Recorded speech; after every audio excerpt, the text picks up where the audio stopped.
വീണ്ടും എല്ലാവർക്കും എൻ്റെ യൂട്യൂബ് ചാനലിലേക്ക് സ്വാഗതം ചെയ്യുന്നു. ഇന്നൊരു പൂ പോലുള്ള ഇഡ്ഡലി ഉണ്ടാക്കുന്നത് എങ്ങനെയാണെന്നുള്ളതാണ് ഈ വീഡിയോയിൽ കൂടി ഞാൻ നിങ്ങളെ കാണിക്കാൻ പോകുന്നത്. അപ്പോൾ വീഡിയോ എല്ലാവരും സ്കിപ്പ് ചെയ്യാതെ തന്നെ വീഡിയോ കാണണം. ലൈക്കും കമൻറ്റും ഷെയറും ചാനലിൽ ഇതുവരെ സബ്സ്ക്രൈബ് ചെയ്യാത്തവരുണ്ടെങ്കിൽ സബ്സ്ക്രൈബ് ചെയ്യാനും മറക്കരുത്. അപ്പോൾ നമുക്ക് ഇഡ്ഡലിക്കുള്ള ആവശ്യമുള്ള അരി ഇട്ട് കൊടുക്കാം. 2 അരിക്ക് ഞാൻ 4 തികച്ച് ഉഴുന്നിടുന്നില്ല. അത്രയും ഉഴുന്ന് വഴി നല്ല മയം കിട്ടും കേട്ടോ. അപ്പം നമുക്കൊരു 4-5 മണിക്കൂർ 5 മണിക്കൂർ വേണ്ട 3 മണിക്കൂർ നമുക്ക് കുതുക്കാൻ വയ്ക്കാം. കുതിന് ശേഷം നമുക്ക് അരയ്ക്കാം. അപ്പം വീഡിയോ സ്കിപ്പ് ചെയ്യാതെ എല്ലാവരും കാണും കേട്ടോ. അപ്പം നമുക്ക് വീഡിയോയിലേക്ക് പോകാം.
ഞാൻ വിറകടുപ്പ് വെച്ചാണ് ഇഡ്ഡലി ഉണ്ടാക്കുന്നത്. അപ്പോൾ ഞാൻ ഇഡ്ഡലി പാത്രത്തിൽ വെള്ളം ഞാൻ അടുപ്പിൽ വെച്ച് തീയും കത്തിച്ചു. അപ്പോൾ നമുക്കത് വെള്ളം തിളയ്ക്കുന്നതിനും വരെ വെയിറ്റ് ചെയ്യാം. വെള്ളം നല്ലതായിട്ട് തിളച്ചിട്ട് നമ്മൾ ഇഡ്ഡലി തട്ട് പറക്കിയിട്ട് കൊടുക്കാവൂ കേട്ടോ. ഈ തട്ടുമുണ്ട്. ഇതിനകത്ത് ഇനി നമുക്ക് ശകലം വെളിച്ചെണ്ണ തൂക്കണം. വെളിച്ചെണ്ണ ഓരോന്നും നമുക്ക് ഈ 2 കൈ മുക്കി എല്ലാ തട്ടയിലും ഒന്ന് വെളിച്ചെണ്ണ ഒന്ന് തേച്ച് കൊടുക്കണം. പിന്നെ നമ്മൾ മാവ് ഒഴിച്ച് കഴിയുമ്പോൾ ഉണ്ടല്ലോ, തണുത്ത് കഴിയുമ്പോൾ നല്ലതായിട്ട് ഇളകി വരും. മൈ നല്ലതായിട്ട് തേച്ച് കൊടുക്കണം. ഒന്നെങ്കിൽ ഇളകത്തുള്ളൂ കേട്ടോ, അല്ല ഇളകത്തില്ല. നമ്മളത് തട്ടിൽ ഒഴിച്ച് കൊടുക്കുകയാണ്. മാവ് ഫുള്ള് നിറച്ച് ഒഴിക്കരുത്. അതിന് കുറച്ച് താഴെയായിട്ട് നിൽക്കാവും.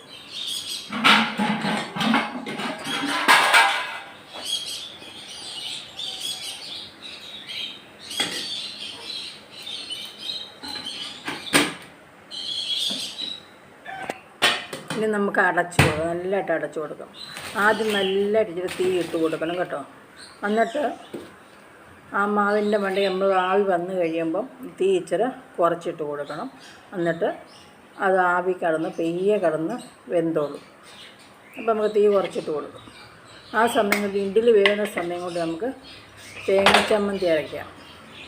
ഞാൻ ഒരു മുറി തേങ്ങ എടുത്തു. അതിനകത്തോടെ നമുക്ക് അരയ്ക്കാനുള്ള വെള്ളം ഒഴിച്ച് കൊടുക്കാം. ഒരു 4-5 ചുമന്നുള്ളി അതിൻ്റെ കൂട്ടത്തിൽ തന്നെ നമുക്ക് ഇട്ട് കൊടുത്ത് അരച്ചെടുക്കാം. അതിന് നമുക്ക് ചീഞ്ചട്ടി അടുത്ത് വെച്ചു കൊച്ചുള്ളിയെ 2 അതിനകത്ത് നമുക്ക് അരിഞ്ഞിട്ട് കൊടുക്കാം.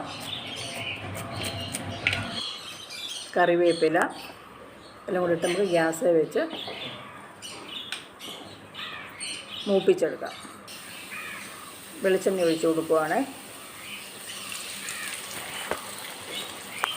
വെളിച്ചെണ്ണ ഒഴിച്ച് അതിന് കറിവേപ്പിലയും കൊച്ചുള്ളിയും കൊണ്ടൊന്ന് മൂക്കണം. മൂത്ത് കഴിഞ്ഞ് നമ്മൾ സൈഡിലോട്ട് വെച്ചിട്ട് കുറച്ച് കടുകിട്ട് 1/4 ടേബിൾ സ്പൂൺ കടുകിട്ട് കൊടുക്കാം. അത് പൊട്ടിക്കഴിയുമ്പോൾ നമുക്ക് ഇച്ചിരി വറ്റൽമുളക് പൊടി മുറിച്ച് വെച്ചേക്കുന്ന പൊടിച്ചത് അങ്ങോട്ട് ഇട്ട് കൊടുക്കാം.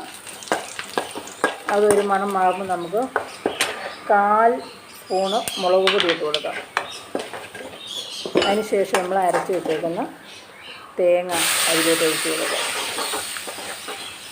ഈ ചമ്മന്തിക്ക് ഒരുപാട് എരി വേണ്ട, കുറച്ച് എരി മതി. ഇനി നമുക്ക് ഉപ്പുനീര് ഇതിനകത്തോട്ട് ഒഴിച്ച് കൊടുക്കാം. ഉപ്പുനീരല്ല, ഉപ്പുപൊടി ഇട്ട് കൊടുക്കാം. ഈ ചമ്മന്തി തിളച്ച് പോകരുത്, ചൂടാവുകയും ചെയ്യാവൂ. ചൂടായതിന് ശേഷം നമ്മൾ ഗ്യാസ് ഓഫാക്കി കൊടുക്കാം.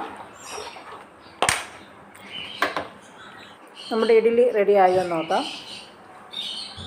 നമ്മുടെ ഇഡ്ഡലി നല്ലതായിട്ട് വെന്തു മണ്ടയ്ക്ക് കണ്ട് പൊട്ടി വരുന്നുണ്ട്, പൊട്ടി വിടർന്നിരിക്കുന്നുണ്ടോ. അപ്പോൾ നമ്മുടെ ഇഡ്ഡലി നല്ലതായിട്ട് വെന്തിട്ടുണ്ട്. അതെല്ലാം മയമുണ്ട്, സ്പൂൺ അങ്ങ് താണങ്ങ് പോവുക. വെന്തു ഇഡ്ഡലി. നമുക്കതിന് വാങ്ങിയെടുത്തിട്ട് അതിൻ്റെ പുറത്ത് വെള്ളമൊക്കെ ഉണ്ട്, അതൊന്ന് ചരിച്ച് വെച്ച് കൊടുക്കുമ്പോൾ ആ വെള്ളം എല്ലാം പോയി കഴിയും. എന്നിട്ട് നമുക്കത് സ്പൂൺ വെച്ച് കണ്ടോ നല്ലതായിട്ട് എടുക്കാൻ പറ്റും കണ്ടോ. അത് വെളിച്ചെണ്ണ തേച്ചെന്നാണ് അങ്ങനെ നല്ലതായിട്ട് തണുത്ത് കഴിയുമ്പോൾ നല്ല മയമുണ്ട് കണ്ടോ, സ്പോഞ്ച് പോലെ ഇരിക്കും. സൂപ്പറായിട്ട് കേട്ടോ, നല്ലതായിട്ട് നല്ല മയമുള്ള ഇഡ്ഡലിയാണ്. പഞ്ഞി പോലെ ഇരിക്കുന്ന ഇഡ്ഡലി സൂപ്പർ അടിപൊളിയായിട്ടുണ്ട്. അപ്പോൾ ഇതുപോലെ നിങ്ങളൊന്ന് ട്രൈ ചെയ്ത് നോക്കണം കേട്ടോ, അടിപൊളിയായിരിക്കും. അപ്പം വീഡിയോ ഇഷ്ടമായ ലൈക്ക് ചെയ്യാനും കമൻറ്റ് ചെയ്യാനും മറക്കരുത്. പ്രത്യേകിച്ച് ചാനൽ സബ്സ്ക്രൈബ് ചെയ്യാനും മറക്കരുത്.